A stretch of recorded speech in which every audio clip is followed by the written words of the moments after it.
won't forget that morning, not if I live to be 100. I counted the men as they marched out of the yard. They'd hardly slept for weeks. We of the CID had slept even less, but the nightmare that kept us awake was all the same nightmare. That's why we weren't surprised when the commissioner asked us up to the conference room for a bit of a talk. He'd talked to us plenty, we knew that. It didn't help any to know what was ahead of us.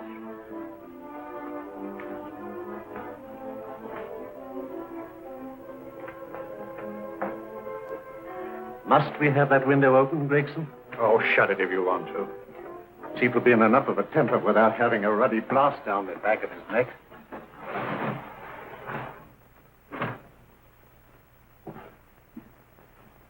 Gentlemen, the commissioner. Stuffy in here. Be seated, won't you? Gentlemen, if you wish to know what able men you are, read any of the works of popular fiction that glamorize your achievements, but don't, I beg of you, read the daily papers. They might give you an inferiority complex. I hate to mention it,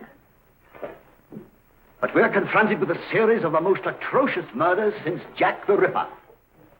And in the meantime, the CID might as well be playing at shove halfpenny for all the good we've accomplished. Now look.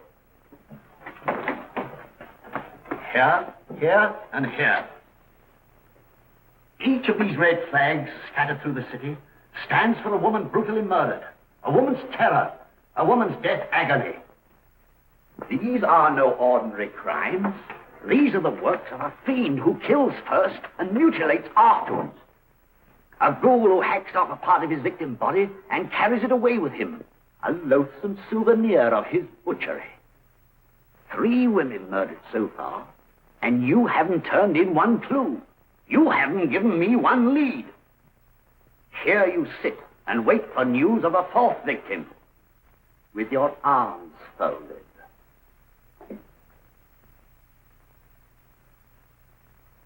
Well, we hadn't long to wait. It was down Lambeth Way where a young woman was hurrying home late last night. She saw something and stopped. It was a constable. He spoke to her, and he walked along with her, just in case. He saw her go down the stairway to the basement lodging where she lived. We can only surmise what happened after that.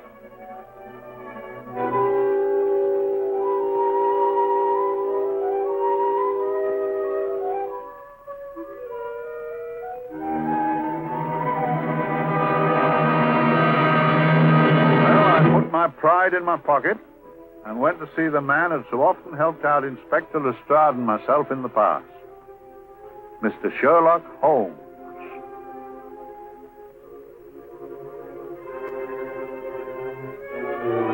If ever a man needed help, I did.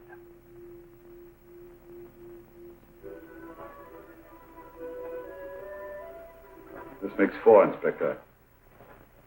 4 defenseless women here in the heart of London. And everyone with the right forefinger hacked off. Not hacked, Inspector Gregson.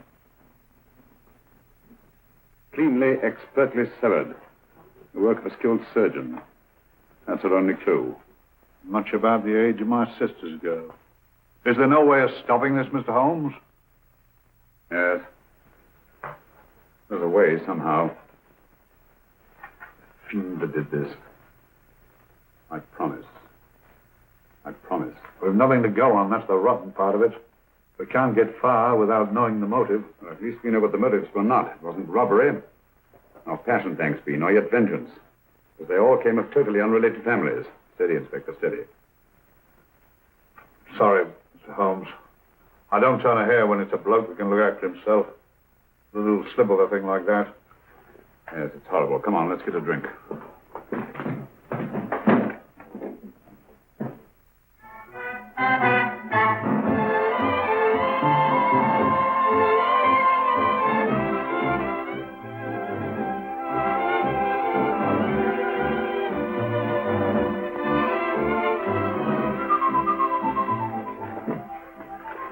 Good evening, Mr. Holmes. Good evening, Vincent. Whiskey and soda, please, and a double for my friend here, Inspector Gregson. Very good, sir. Make mine Irish. Decent of you to give me a hand with this thing, Mr. Holmes. Always a pleasure to be of help to Scotland Yard, Inspector. Little out of my line. Looking for a maniac who murders just for the fun of the thing. Or perhaps just to get a human finger. In all 4 cases, the murderer risked capture by stopping to secure a finger. Wonder what for? Who knows? He's just a madman. Perhaps there's method in his madness. If we could just trace those missing fingers. If we could just drain the English Channel, we might find a penny. Huh? Oh, thank you. You may keep those, Mr. Holmes. Thank you.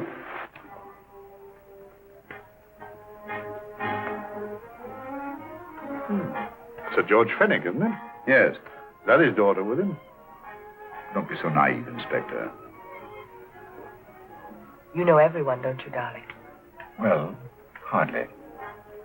A week ago, I didn't know you. A week. How fast it's gone.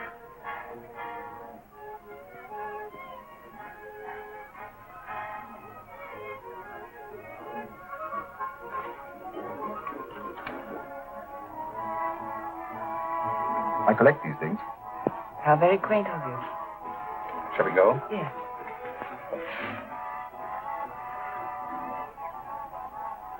What are you looking at, Mr. Holmes? Looking at a very handsome woman. Not born to the purple, but giving an excellent imitation. Would you like to come to my flat for a nightcap? Lovely idea. Yes, isn't it?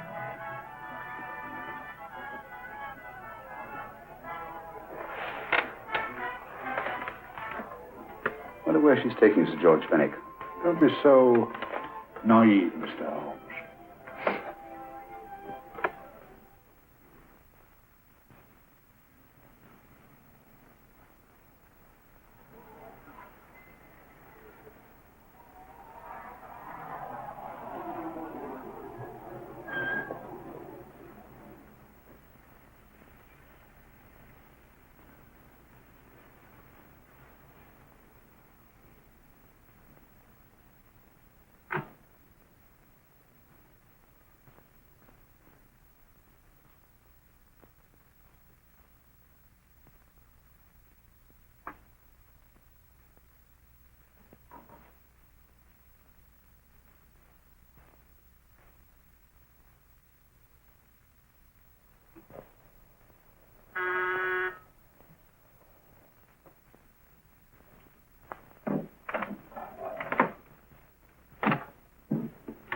Good evening, Mum. Hello, Grandon. Any messages? No, Mum.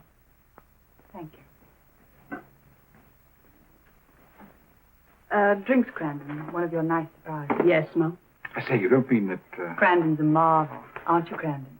Yes, Mum. You wouldn't believe the things she can do. Ah, charming thing. Delightful. Really? You think so? I'm so glad. Do sit down. Do you mind? Do I mind? What a question. I don't mind anything, really. Except not being with you. Now, you really don't want me to believe that, do you? Not too seriously. Good. We're both quite grown up, aren't we? Quite.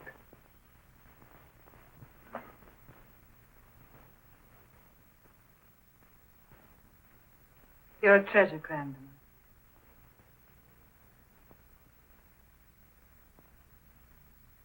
And lower the light a little as you leave.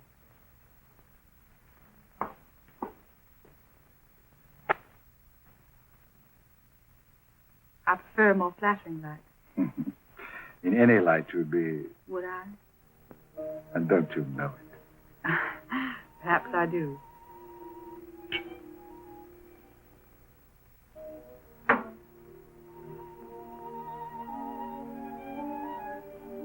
Oh, that priceless woman.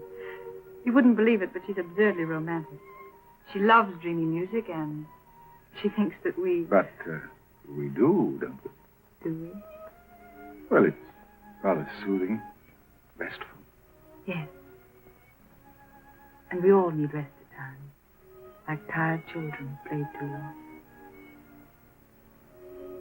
You've played with wooden soldiers, I suppose. Funny. Hadn't thought of that for years. Toy boats were my special joy. Anything I could set afloat anywhere. Like this. And this. Toy boats sailing into the Never Never Land. The land of beautiful dreams. Look. Look, odd, isn't it, how the light is reflected? Little specks of light that move and move. Like stars on a slowly moving stream. You know, Holmes, I'm very sensitive to atmosphere. No? Yes, I can tell by the feel of this room there's been a murder committed here. It may interest you to know, my dear fellow, it was the other side of that door at the foot of the stairs that the poor girl was murdered. If only I could find it. Find what? The one thing these unfortunate victims have in common that might give us a motive for these murders. There must be something. Another Jack the Ripper, if you ask me, a homicidal maniac. No, Watson. In the case of Jack the Ripper, there was one thing in common. His victims were all from one walk of life, living in the same section of the city. In this case, the murderer chooses his victims from all walks of life and from different sections of the city. No, my dear fellow, this is not the work of a homicidal maniac. It's something infinitely more sinister. You mean the creeps? What else are you talking about? Watson, I'm convinced that these murders are only incidental to some larger and more diabolical scheme. That may be, but why the severed fingers? The answer to that question, my dear fellow, is our only hope of solving these mysteries. Dear sister, I am so happy. I had such a lovely holiday at Brighton with you and Alf. And I'm looking forward to being with you again. Poor little thing. Sort of raises a lump in your throat. I can picture her sitting here happily writing this letter. And I'm not bit realizing that she's shortly going to her death. Hello? Gregson? Oh, there you are, Mr. Holmes. I've been looking for you everywhere. What's happened? Murder in Edgware Road, not half an hour ago. Woman? Yes. And the right forefinger cut off clean.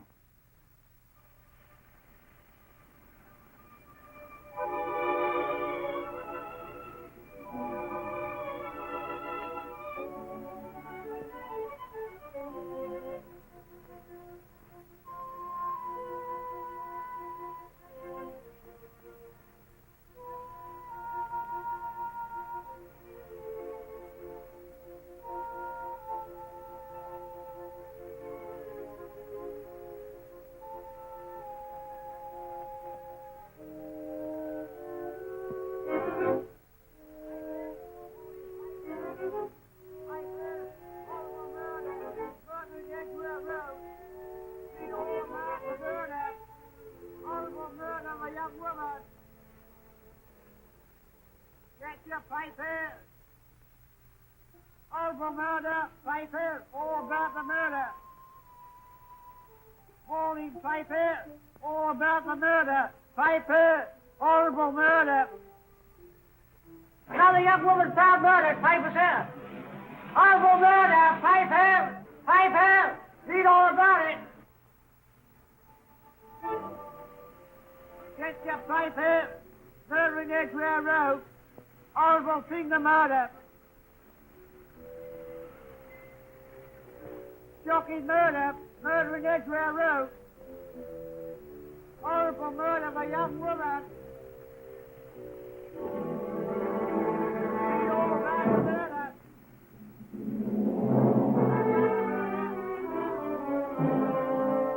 Only fancy, Mum. There's been another of those horrible murders. Dear, dear, how shocking. Yes, Mum. I really don't feel quite safe here myself. Oh, dear.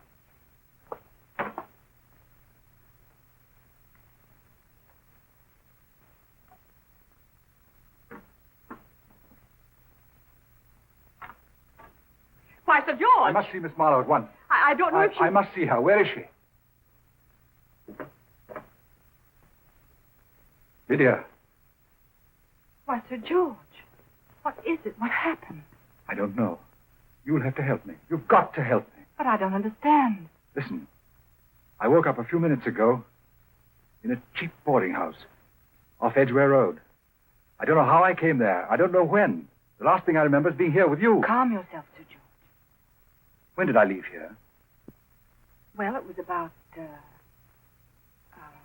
it was 10:45, Mum. Precisely. You seemed, forgive me, just a little distressed. Detached, not interested. I thought I'd said something to offend you. I don't remember.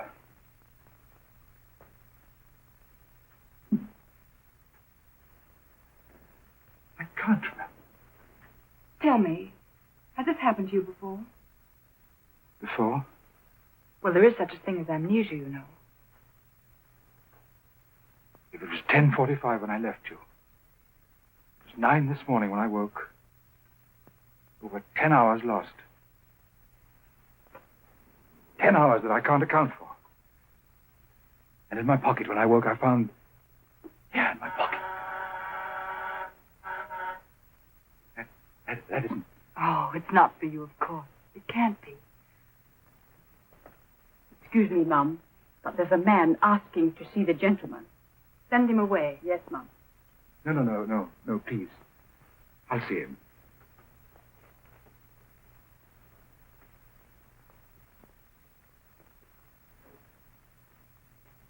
Well? Delightful room. Not much like the place you woke up in this morning. You followed me here? Yes. Are you a detective? Oh, no. Quite the contrary. Don't be afraid, Sir George. You know my name? Oh, yes. A very old and highly honored name. And being the bearer of such a name, and also a very wealthy man, I thought you might care to possess yourself this trifle. Rather than let it fall into the hands of the police. It is yours, if I'm not mistaken. The initials, GF. Where did you get this? It came out of your pocket. I saw it fall, but you never noticed. You were very busy, bending over something with a knife. Then you put something in your pocket.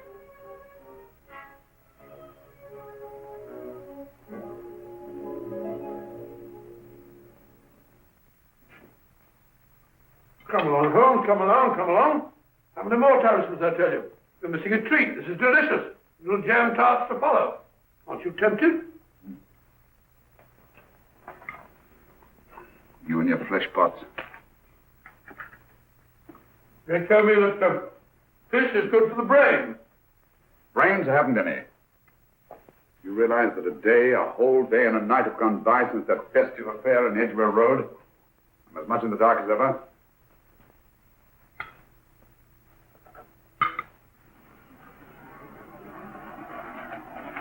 Hello, here comes a client, unless I'm very much mistaken.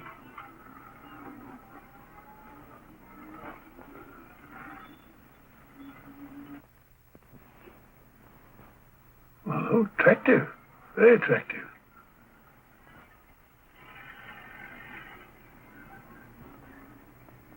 Obviously, she left home under the stress of some very great emotion. How do you know that? She isn't wearing any gloves.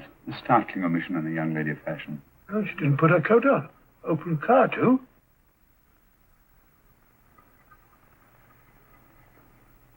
Furthermore, there's something in that bag she wants to show me. What makes you say that? The bag doesn't match her dress, indicating it was picked for size rather than style, to accommodate some bulky object. You amaze me, Holmes. What do you mean to my dear fellow?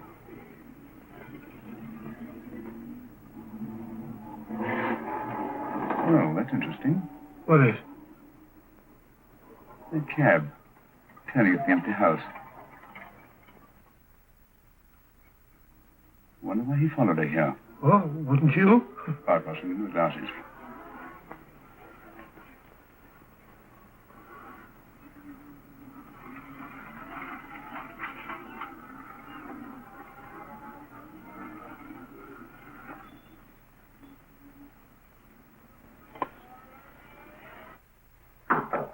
Oh, we shall soon know. Yes, Mrs. Hudson? It's a young lady, sir. Most urgent. Ask her to come in. Go right in, miss. Mr. Holmes? Yes, this is my friend, Dr. Watson. How do you How do do? you do? Mr. Holmes, you must excuse me, please. Yes, well, won't you sit down? Come along. May I? It's quite all right.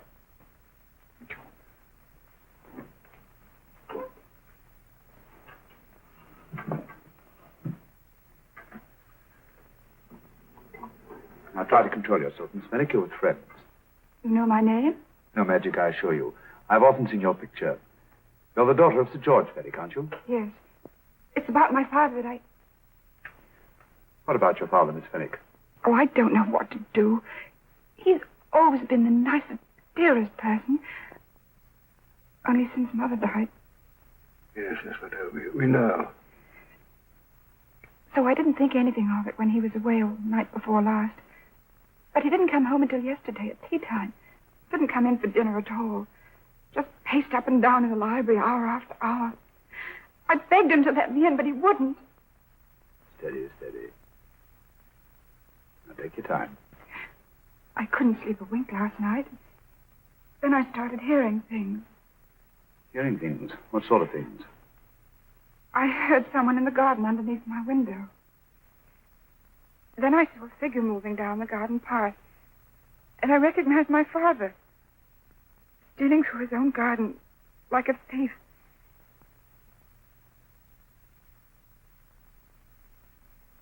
He had a spade in his hand. And he stopped by the greenhouse where he started to dig. This morning, at daybreak, I stole out into the garden and I found this.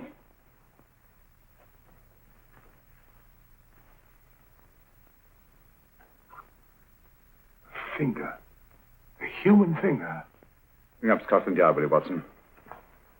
Ask them to get hold of Inspector Gregson and tell him to meet us at once at George Fenwick's house, Kingston.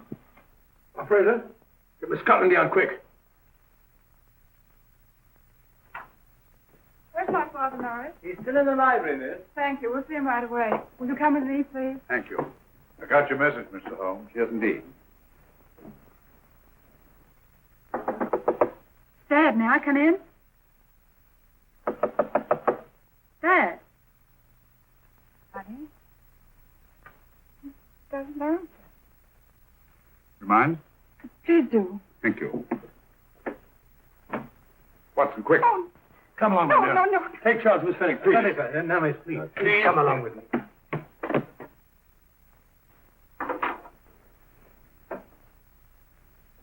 Dead? Yes. What do you make of it, Doctor? Shot in the back, between the second and third ribs. The bullet undoubtedly had penetrated the heart. Look at the powder marks on his coat. I was afraid of this. What do you mean? Don't you remember the man in the cab who followed Miss Fenwick to Baker Street? Well, you don't think he had anything to do with it, do I you? think it's reasonable to assume that he tipped off someone that I'd been sent for. George has obviously been murdered to keep him from telling me what he knew. What was the weapon used? Small caliber revolver, point blank range, by the look of the wound. The murderer came in through those French windows. The mud from the garden he brought in on his boots. Sir George must have surprised the intruder. Passed the room to him here. Follows, we can't tell. But from the location of the wound, I'd say that he turned his back for a moment, and as he turned, the muzzle of the revolver was placed between his ribs and one muffled shot fired. And you mean to say he kept on going, even after he was shot? There's no doubt about it. Look there. The trail of blood leads us back to the desk. Something Sir George was after. Something. I know. He was trying to summon help, poor chap. I don't think so, Watson. There's the bell pull by the fireplace. No, you'll notice from the trail of blood that Sir George made straight for this desk here. I wonder, there's something he was desperately anxious to get. Hello. His right hand's clenched. Perfectly natural. Death agony. The left hand lies open. Why only one hand clenched in the death agony? The right hand, the hand nearest the desk. Please note that. If Sir George took something off this desk, something so important that he spilled his last drop of blood to get it, I want to know what it is.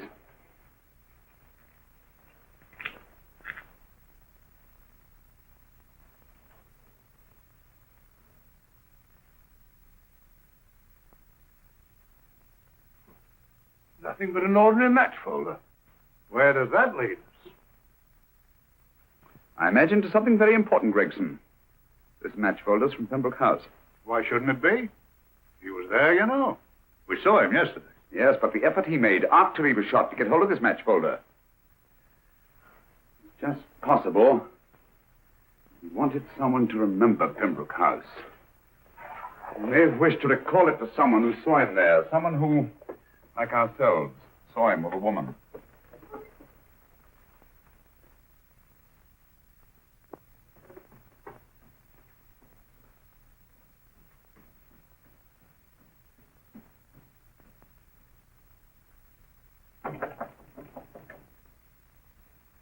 Come in. Oh, Dr. Watson, this came by hand for Mr. Holmes not 10 minutes ago. Thank you, Mrs. Elson. That would be the report from Sir George's bank. What from Sir George? Oh, really? Don't you remember his daughter told us that he just closed his account? Had it looked into at once.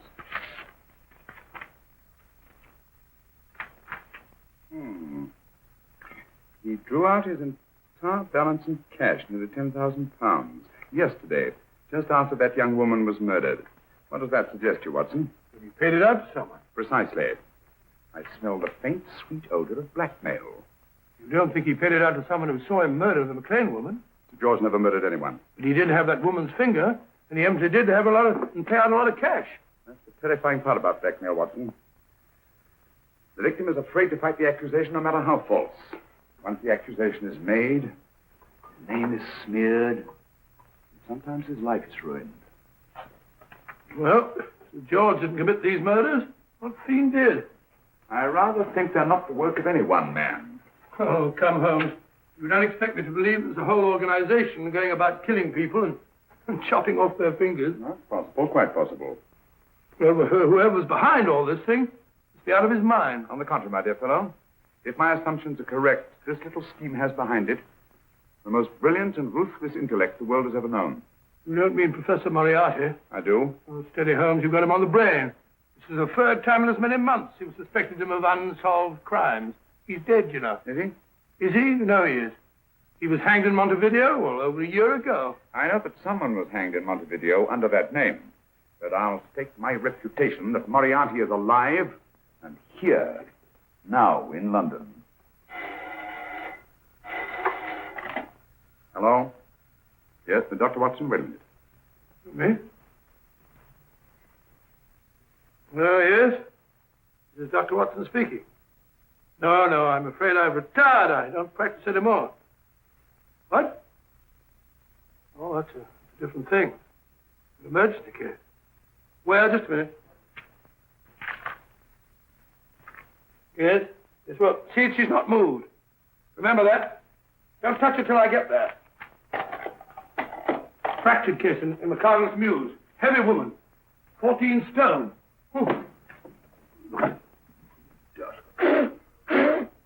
14 stone.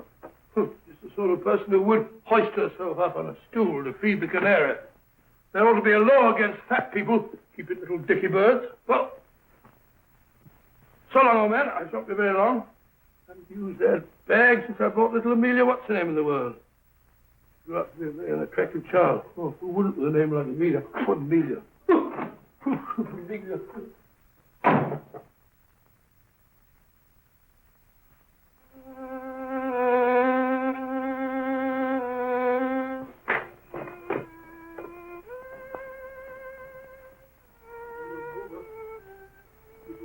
Stupid about it.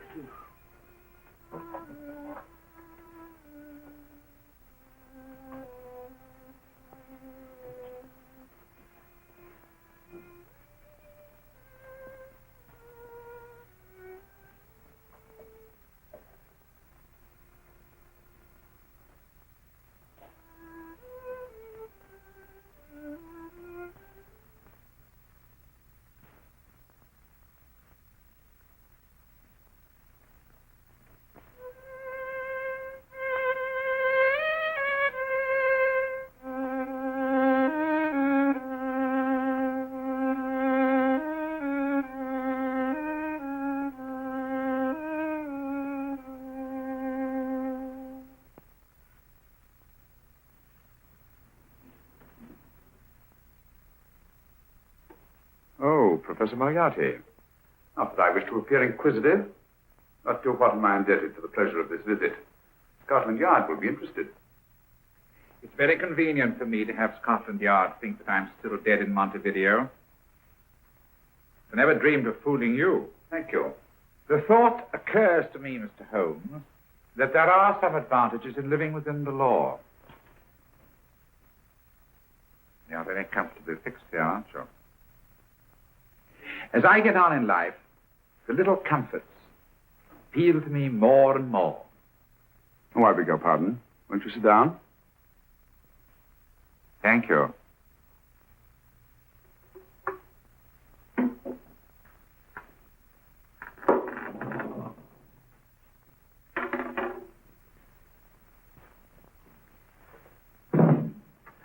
And now, Professor Moriarty, what can I do for you? Everything that I have to say to you has already crossed your mind. And my answer has no doubt crossed yours. That's final? What do you think? I shall not rest until you are hanged for the finger murders. You've no proof, you know. No, not a shred. But I have you. I could turn you over to the police here and now. You could. If you did, you'd never see Dr. Watson again. Oh, the telephone call. Quite. I rather assumed you had taken some such precaution. Or I should have snatched up a revolver and indulged in a fit of heroics when you came in. Very smart, aren't you? Not smart enough. Or I should have anticipated you. But if any harm comes to Dr. Watson, I shall seek you out. I shall not rest until I find you, and when I do... No harm will come to Dr. Watson this time. But I can't answer for the future. Mr. Holmes, I should strongly advise you to drop this case. Don't be silly. Think it over. We've had many encounters in the past. You hope to place me on the gallows. I tell you I shall never stand upon the gallows. But if you are instrumental in any way in bringing about my destruction, you will not be alive to enjoy your satisfaction. We shall walk together through the gates of eternity, hand in hand. What a charming picture that would make. Yes, wouldn't it? You know, I really think it might be worth it.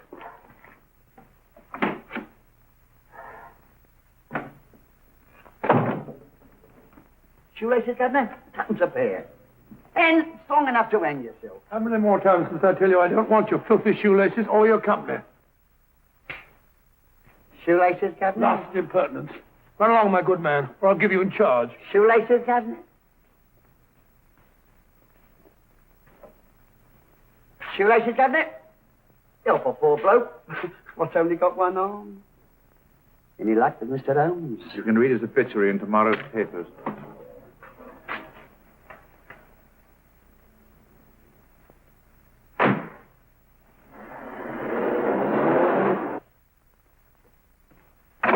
Oh, there you are, Watson. Come in.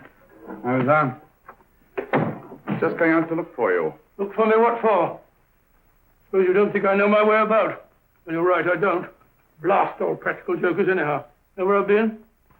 A wild goose chase. Exactly. There's no such number in McCardle's Muse. Some fool's idea of a joke. Did you see anyone? No, nobody especially. Only a whining old idiot selling bootlaces. Assistant beggar, wasn't he? Stuck you like grim death. Huh? How do you know? Finally left you for someone who looked like better pickings. Someone, my dear Watson, was Professor Moriarty himself. What? Just called on me. Moriarty here and you let him go? But you are out of your mind. Why? Well, he bluffed me into believing that he was holding a friend of mine as hostage. Friend of yours who? Oh, nobody very important, just a fat, lazy fellow. Medical man, I believe. Medical man? Do I know him? Yes, I think you do. Fellow by the name of Watson. Watson, never heard. Who, me? I'm afraid so, old fellow. Your street hawker's job was to do away with you in a certain contingency. And you let Moriarty go? Because of me? I had no choice. Can't afford to lose you, old fellow. Well, it's a very decent of the old chap, I must say, but... well, I wish you'd nabbed him. We shall, never fear. I know the motive for the finger murders. All I have to find out now is the method used with the blackmail victims. Method? Yes. How does Moriarty get them to the scene of the crime? How does he plant those severed fingers on them? And how does he scare them into believing that they may have committed those atrocious murders themselves? Curious.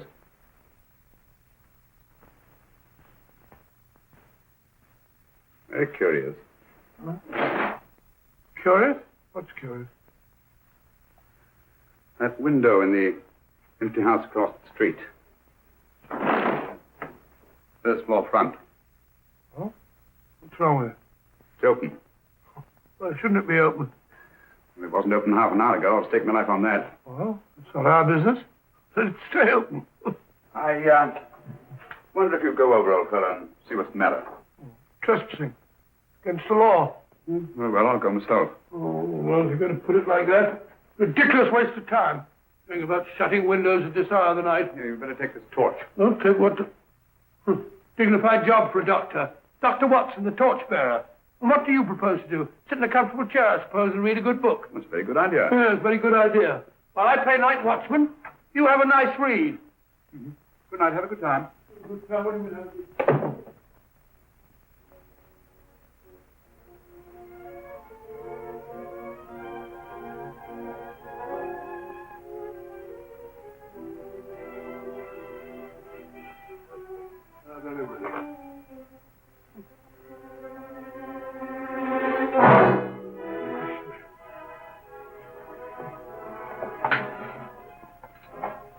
is for?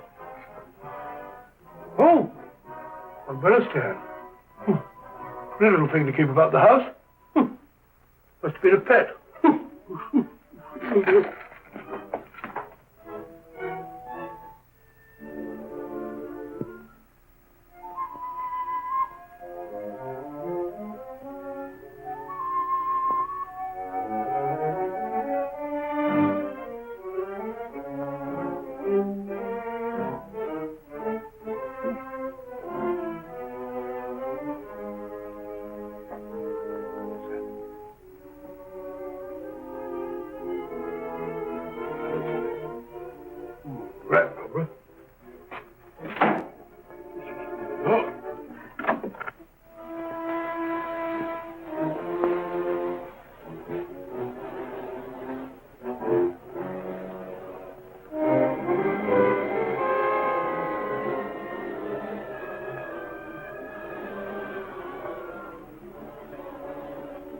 He sits comfortably reading a book.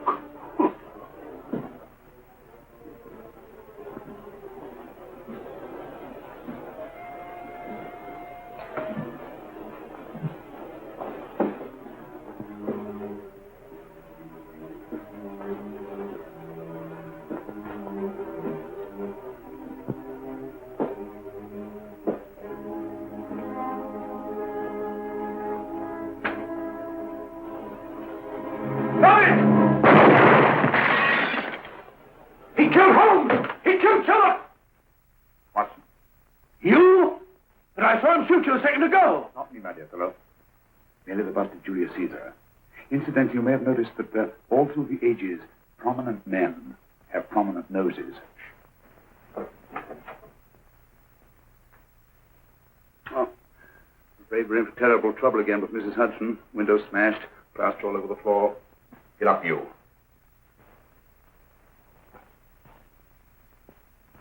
Corporal Williams, Middlesex Regiment. Discharged from the army as physically unfit. Papers seem in order.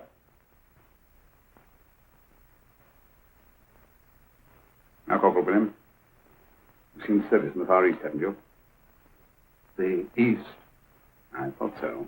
Look at his complexion, Watson. Yellow as saffron. He's been taking atabrine. Cure for malaria. Sniper, aren't you? Sniper. Why did you try to kill me? I had to kill him. I had to. Oh, snap out of it. Stop it, Watson. He's shamming. No, he isn't. Who told you to kill me? She told me. She told you? She told me I couldn't miss. Well, luckily you did miss, you murderer. He isn't a murderer, Watson. Listen, Corporal Williams. She told you you had to do it, didn't she? I had to do it. I've got it, Watson, I've got it. Got what? The method used in the finger murders. Well, what is it? Hypnotism, my dear fellow. Hypnotism. And it wasn't against his nature. That's the devilish part of it. They picked a man for that purpose whose job was sniping. Who are they? Professor Moriarty and his finger murderers. William spoke of a woman. I think you'll find that she asked him home tonight for a drink. Nice quiet rooms, soft lights, music. You've got it all pat, Mr. Holmes. What's the lady look like? Up 30, nice figure, blonde, lustrous eyes. Really? Got a phone number? Williams will give us her address. Look after him, Gregson. Don't let anyone come near him. He's our key witness in the finger murders. Well, I hope you're guessing right, Mr. Holmes. Get up, Williams. Now, go with Inspector Gregson anywhere he tells you. Come on. Yeah. Ring me as soon as he comes to himself, will you? I will. Good night, gentlemen. Good night. Well, if you believe that fellow Williams was hypnotized, I suppose you think Sir George Fenwick was hypnotized, too. I'm quite sure of it. Have a cup of tea? Thanks, old boy. Nothing to eat. Well, why didn't these people make Sir George do the murder himself? Because they didn't want to get him hanged. They wanted to blackmail him. Who do you think the actual murderer is? One of Moriarty's gang. A diabolically simple technique. Kill a woman. Yes. But why cut off the fingers? My dear fellow, don't you understand? The severed finger is what links the blackmail victim to the murder. He wakes, finds the grisly thing in his pocket. Doesn't know how it got there. He's no idea that he's been hypnotized. For all he knows, he may have committed the atrocious crime during some dreadful lapse of sanity. In that state, when he's utterly demoralized, the blackmailers take over. Is that it? Undoubtedly. You see, they swear that they saw him commit the murder. And, being human, the victim will pay anything rather than stand trial on a charge that will make his very name loathsome. It all fits in if you believe in hypnotism. The only possible explanation. You think the hypnotist is that woman with the blonde hair and the lustrous eyes, the woman you invented? I didn't invent her. I saw her. What are you talking about? That woman, my dear Watson, was with Sir George when he left Pembroke House. I saw her there. I shall see her again, and Williams will lead me to her. That's why it's so important to keep him safe. He will identify her.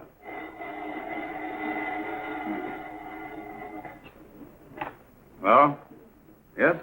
Inspector Gregson? What? Well, get every constable in the district. Yes, I'll be over at once. What's happened, Holmes? Williams is missing. Great Scott! Come on.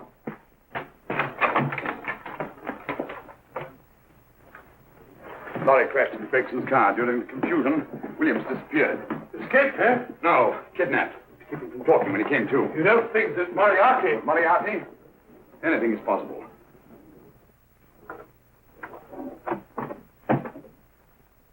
Williams! Dead. You see? Anything is possible.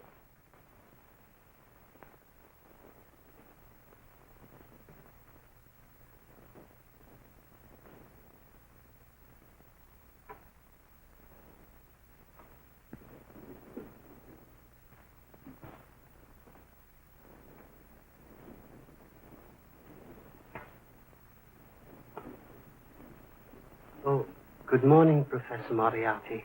You startled me. I'm dressing another darling, a dear little nurse. Is there anything wrong with your finger? Just a splinter. Nasty things, splinters. Most trying. One can't be too careful. But I'll get it out for you. I have the very instrument to help you. Sharp enough to split a hair. Put those tools away until they're needed. But they're not tools, sir. They're instruments. Put them away. Is Lydia in? Yes. But really, you should let me. Get dressed. Holmes and Watson just left Baker Street for the Mesmer Club. Mesmer Club? The meeting place of all the top hypnotists in London. Do you suppose that Mr. Holmes is onto our method? It is suspects. It's merely a suspicion. It's our business to see that it ends there. I hope you're right. Williams passed away before he could talk, remember? What do you want me to do? Go to the Mesmer Club, meet Holmes, and induce him to come back here. Isn't that a bit dangerous? Every meeting with Sherlock Holmes is potentially dangerous. However, you say he didn't see your face at Pembroke House. And how would you suggest I get Mr. Holmes to accompany me here? Kidnap him? Oh, no. Holmes has one weakness. His insatiable curiosity. If you can arouse that, you can lead him anywhere. It's up to you to take advantage of any opportunity that may arise. This way, please, gentlemen. I'll tell Dr. Onslow that you're here. Thank you. This is the Mesmer Club. If you ask me, hypnotism is a lot of mumbo-jumbo. Oh, come now, Watson. As a medical man, you must admit that hypnotism has its place in modern science. That may be, but 90% of hypnotists are crooks of the worst kind. Nothing more than a lot of charlatans exploiting weak-willed morons. Ah, Dr. Onslow, I believe. Happy to meet you, Mr. Holmes.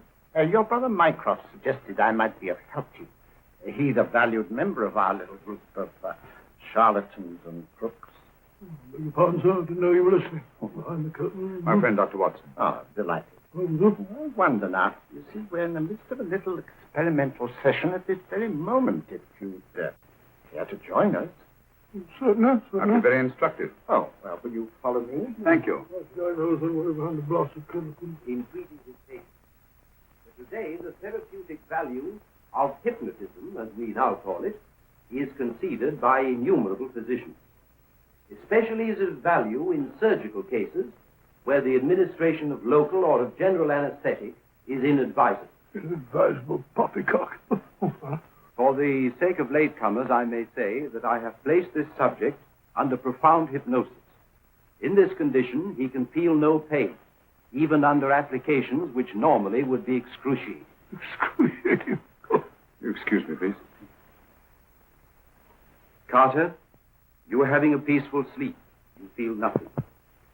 Your arms and your hands are without sensation. Mowbray, the long needle.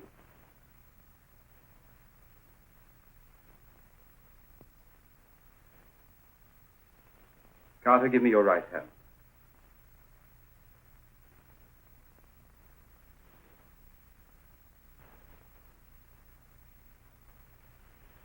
As you observe, the needle has been thrust completely through the subject's hand.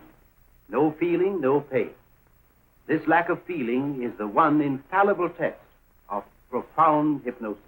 Nonsense. Fellow's full of drugs. Well, isn't he? Definitely not, Doctor. Wake up, Carter, wake up. You feel well and rested, remember. No pain anywhere. Wake up, wake up. I say, when are you going to begin? All through, Carter. Stand up. This way, sir. And, these all the people that come here? Oh, no. Others keep dropping in all the time. I suppose it's all right for those who believe in it, but of course, I'm a professional man myself. Then you don't believe in hypnotism, Dr. Watson? I don't deny that there are certain types of hysterical, feeble-minded people who go under if you point your finger at them. But anyone with an ounce of character... How right you are. You see right through our little artifices, don't you, Doctor? Right through, my dear sir. Right through. Right so. But with the feeble-minded, as you say... excuse us, Mr. Holmes. Certainly. Step over here, won't you? Certainly, sir. Anything to oblige. Let me show you how easily we charlatans take advantage of them. Now, sit down, Doctor. Now, we set a thing like this in motion. It's wonderful, the attraction on the feeble-minded, of course. The continuous motion, if they just let themselves follow it. Of course, you could stare at it till doomsday, Dr. Watson, with no effect at all.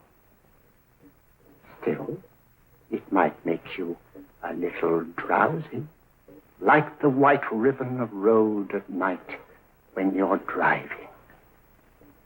The rhythm is smooth, unbroken, and the road goes on and on, round and round, always the same, winding and winding. And you're drowsy, you're tired. Let the road come into you, as it were. The long road, the smooth road, the road to sleep. Sleep.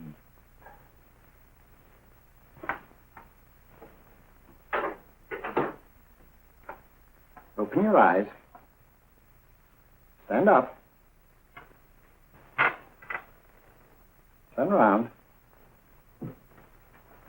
And now, Dr. Watson, you're on a holiday in Scotland.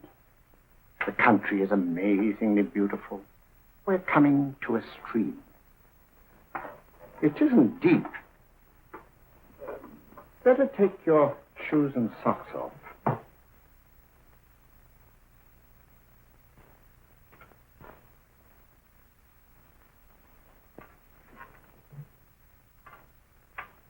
Roll up your trouser.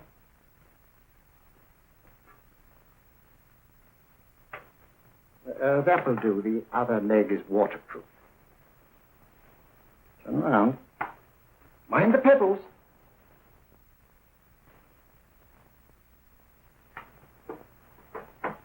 Sit down.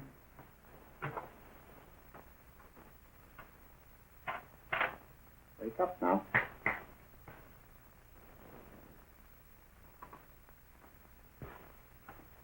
There, I see. What did I tell you? It didn't work with me. Why, nobody with an ounce of character.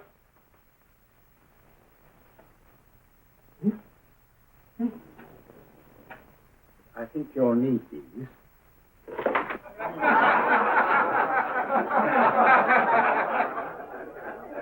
Going to laugh at? Watson, she's here.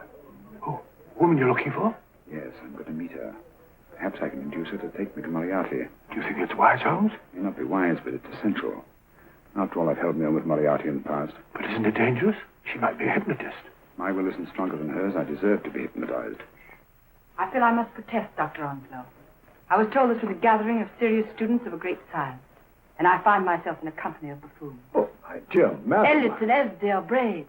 Were those men martyrs for the truth? That you may laugh over your childish, cruel tricks? I must say I'm in complete agreement with you, madam. This was a most unnecessary performance, Dr. Onslow. Beg your pardon, sir. My name is Holmes, Sherlock Holmes. At your service, madam. Thank you, Mr. Holmes. I'm afraid I've created a rather embarrassing situation. But you see, I'm interested in the serious study of hypnotism. So am I, too. Perhaps we have something in common, Mr. Holmes. Perhaps we have. Would you join me for a cocktail at Pembroke House? I should be delighted. Good.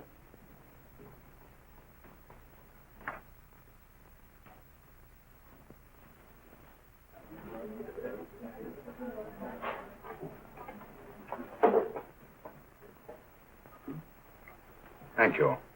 I didn't know there was such a pleasant place in London. It was so nice of you to suggest our coming here. I thought a little pick-me-up would do us good. You mean you thought I looked... I like the way you look. Thank you. I suppose I did lose my head a little at the Mesmer Club. But you see, hypnotism is almost a religion with me. I know so well what it can do to help, heal. And I can't bear to see it used for trivial purposes. I know very little about it. That's why I went to the Mesmer Club. You see, I'm rather puzzled just now with the case that I'm working on. How fascinating. Tell me about it. The murder of Sir George Fenwick. Fenwick? Who's he?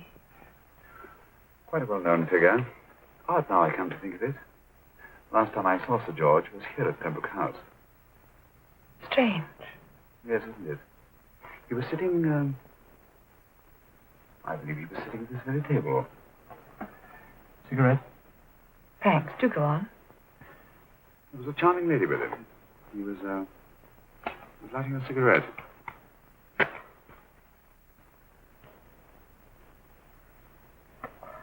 Charming. Did you see her face? No, worse not. Merely her back. How unenterprising of you. Yes, wasn't it? Afraid I'm getting a little older. I shouldn't say so. That's nice of you. Still, the first time in my life, I've got hold of a case that's beyond me. I'm actually losing sleep over it. You know, Mr. Holmes, I believe I could help you. Really? I should be very grateful. You're amused. Yeah. Really skeptical. How would you go about it? I've used hypnotism more than once in healing. Not for profit. I'm not a professional. But I do think I could help you. If you care to... I can't think of a pleasanter experience.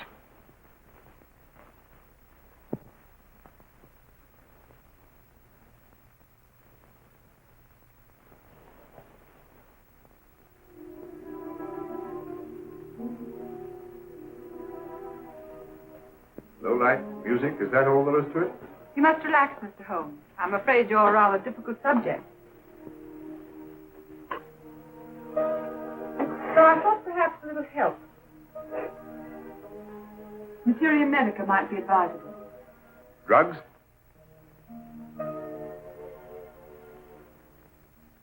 No, I'd rather not, if you don't mind. As a matter of fact, I'd rather not myself. But shrink not when you practice the Munich, you know. Believed it the best means for difficult subjects. Do you mind?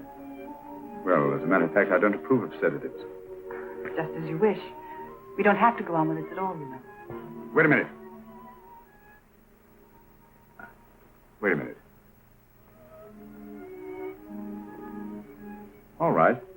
I'll take a chance. It's really quite harmless. What is it? Cannabis japonica, an oriental soporific. You'll need water.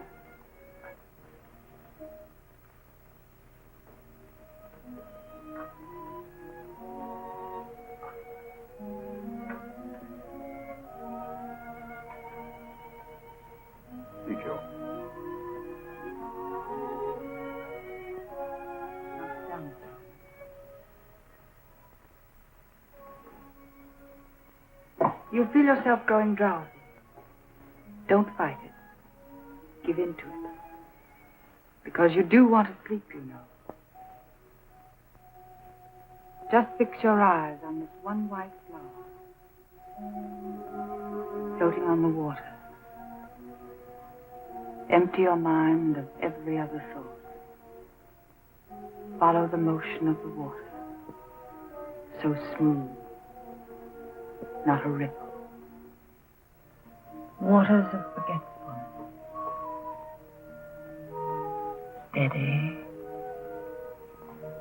Deep. Strong. Strange, isn't it? How the light is reflected. Little specks of light that move and move.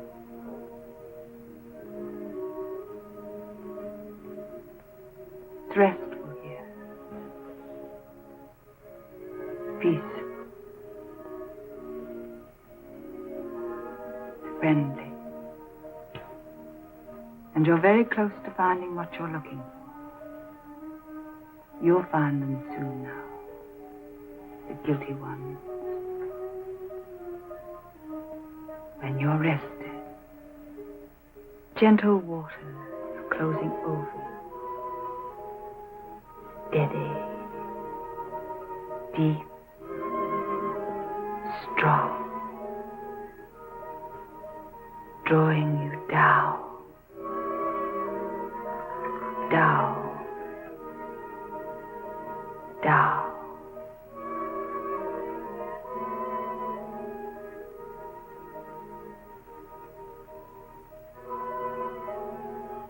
Sleep. Sleep. Sleep.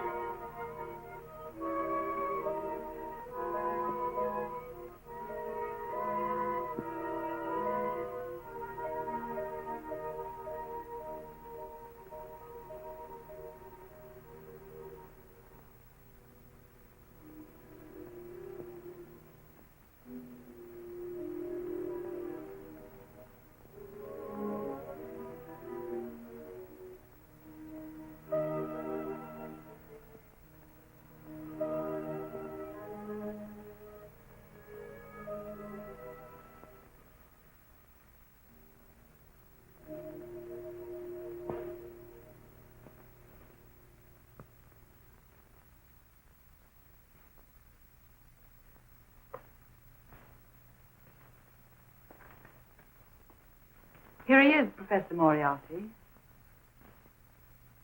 Stand up, Mr. Holmes.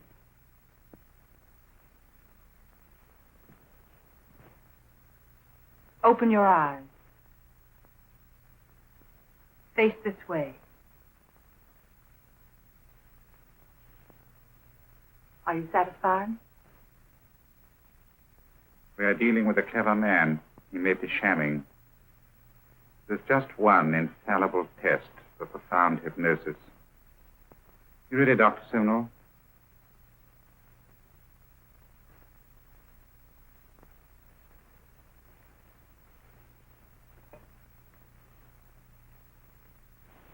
That will do, Doctor. He couldn't fake insensibility to the knife. I congratulate you, Lydia. Turn round, Mr. Holmes. Now walk to the desk.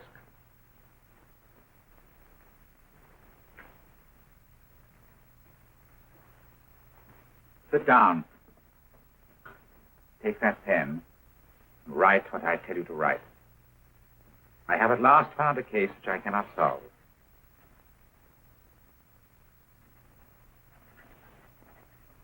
I have outlived my usefulness. Therefore, I have decided to end my life.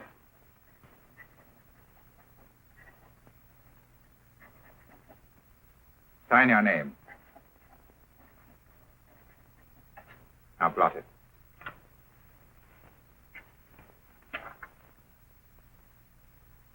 Fold it up. And put it in your pocket. Come, Mr. Sherlock Holmes. Go out onto the terrace. But it won't look like suicide, sir. I'm sorry, but Mr. Holmes' injuries must all be self-inflicted. Let's walk a little, Mr. Holmes. It's so pleasant here in the garden. Just step up here onto the terrace. It's a nice, broad terrace. Now turn to the left and walk slowly to the end of the terrace.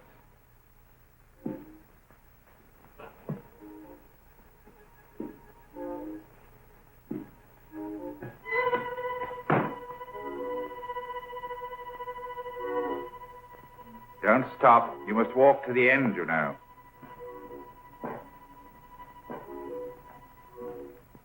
The end leads to an open doorway. You can pass through it in perfect safety. In the room beyond the doorway, you'll find what you've been looking for. Must you drag this on?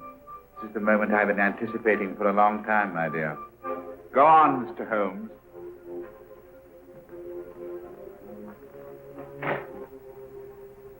Through the open doorway, you will find the man responsible for the finger murders and the death of Sir George Fenwick. Professor Moriarty. Holmes! Stand still! What a beautiful view, Watson. I'm quite enjoying it. No, you're not. You're hypnotized. You're under a spell. Stand still. Don't move. Steady, Holmes. Steady does it. Stand perfectly still where you are. Nonsense, Watson. You don't know what you're doing. Of course I know what I'm doing. You mean you're not hypnotized? Certainly not. Then get off the wall, you idiot. Oh, look out! What were you doing up there? Holding the fort until you arrived. What kept you? Oh, I ran into a spot of trouble on my way to Scotland Yard. I was arrested for exceeding the speed limit. Your luck seems to hold, Mr. Holmes. I'd hardly call it luck, Professor. You see, I substituted a drug of my own for the one that this dear lady pressed on me. You are clever, aren't you? A drug that, although it leaves the subject conscious, renders him quite insensitive to pain. That accounted for my lack of reaction to Dr. Simnel's knife. Well, Gregson, quite an impressive haul. Even Inspector Lestrade himself couldn't have done any better. Thanks, Mr. Holmes. Take him away. All right, put her in the van. I was right, Mr. Holmes. You are a difficult subject. Thank you. And now, Professor, our score is settled. Au revoir until I see you on the gallows. The rope has not been made that'll go around my neck. Come on.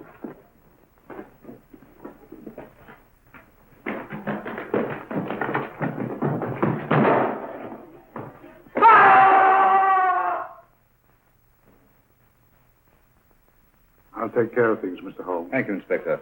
Come on. An evil man, Holmes, but what a horrible death. Better than he deserved. What are you thinking of? I'm thinking of all the women who can come and go in safety in the streets of London tonight. Stars keep watch in their heavens. And in our own little way, we too, old friend, are privileged to watch over our city.